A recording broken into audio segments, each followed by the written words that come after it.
Indian railway जो कि पूरे वर्ल्ड का चौथा सबसे बड़ा रेल नेटवर्क है। यहाँ की ट्रेनों में हर दिन करोड़ों की संख्या में लोग सफर करते हैं। आपने भी कभी ना कभी तो ट्रेन में सफर जरूर ही किया होगा। ट्रेन के सफर के दौरान आपने कई सारे छोटे बड़े स्टेशंस भी देखे होंगे और आपने ये भी देखा होगा कि कुछ स्टेशन के नाम के बाद में जंक्शन लिखा होता है, तो कुछ के नाम के बाद में सेंट्रल और कुछ के नाम के बाद में टर्मिनल या टर्मिनस लिखा होता है।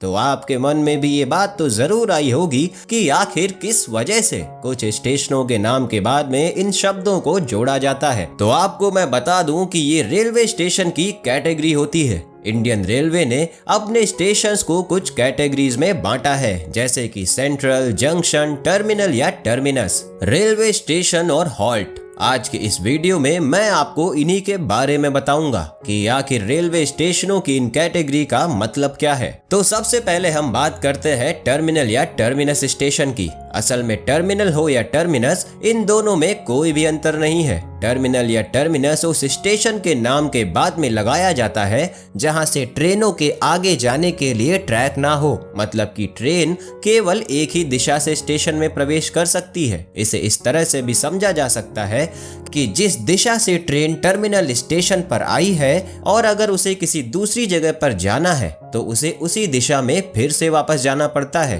क्योंकि वहां से आगे का रास्ता नहीं होता। भारत में इस समय 27 ऐसे रेलवे स्टेशन हैं जहां पर टर्मिनल या टर्मिनस लिखा हुआ है। इसके बाद हम बात करते हैं सेंट्रल रेलवे स्टेशन के बारे में। आपने देखा होगा कि कुछ रेलवे स्टेशन के नाम के बाद में सेंट्रल लिखा होता है। असल में सेंट्रल स्टेशन का मतलब होता है कि वो स्टेशन उस शहर का सबसे महत्वपूर्ण और व्यस्त स्टेशन है। ये स्टेशन काफी बड़ा होता है। आमतौर पर यह स्टेशन शहर का सबसे पुराना स्टेशन भी होता है। साथ ही उस स्टेशन से बहुत ज्यादा मात्रा में ट्रेनें आती और जाती हैं। इसके सिवा उस शहर में एक से अधिक रेलवे स्टेशन मौजूद होते हैं, लेकिन ये आवश्यक नहीं है कि जिस भी शहर में एक से अधिक स्टेशन हो वहां सेंट्रल स्टेशन भी हो। और ये भी जरूरी नहीं है कि हर शहर के सबसे व्यस्त स्टेशन को सेंट्रल का नाम दे दिया जाए। सेंट्रल स्टेशन हर शहर में हो ये भी जरूरी नहीं है। जैसे नई दिल्ली सबसे व्यस्त रहने वाले स्टेशनों में से एक है, लेकिन इसके नाम में सेंट्रल नहीं लगा है।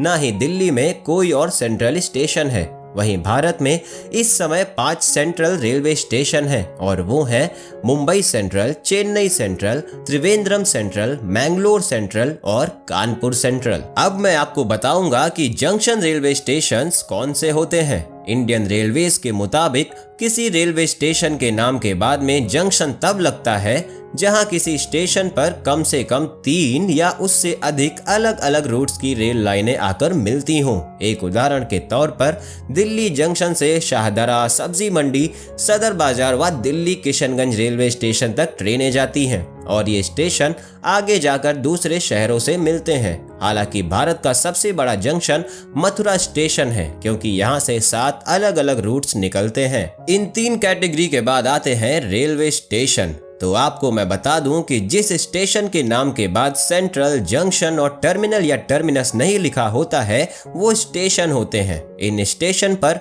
ट्रेन आने जाने वाले यात्रियों और सामान के लिए रुकती है, लेकिन ऐसा नहीं है कि सिर्फ स्टेशन नाम होने से इनका महत्व कम हो जाता है। कुछ मामलों में इन स्टेशंस का काफी महत्व होता है। एक उदाहरण के लिए आप नई दिल्ली रेलवे स्टेशन को देख सकते हैं, जो कि बहुत ही अधिक महत्वपूर्ण स्टेशन है। इसके बाद हम बात करते हैं कि हॉल्ट रेलवे स्टेशन क्या होता है। दोस्तों, आपने शायद देखा होगा कि कुछ स्टेशन के नाम के बाद में हॉल्ट लिखा होता है। तो आपको मैं बता दूं कि हॉल्ट ऐसे स्टेशन होते हैं जहां पर सिर्फ पैसेंजर या लोकल ट्रेन रुकती है, लेकिन जब लाइन क्लियर ना हो या फिर इमरजेंसी हो तो एक्सप्रेस ट्रेन या माल ढोने वाली ट्रेनों को भी रोका जाता है। इस तरह के स्टेशंस को कस्बों और गांवों में बनाया जाता है। तो आपको ये जानकारी कैसी लगी हमें कमेंट बॉक्स में जरूर बताएं। धन्यवाद।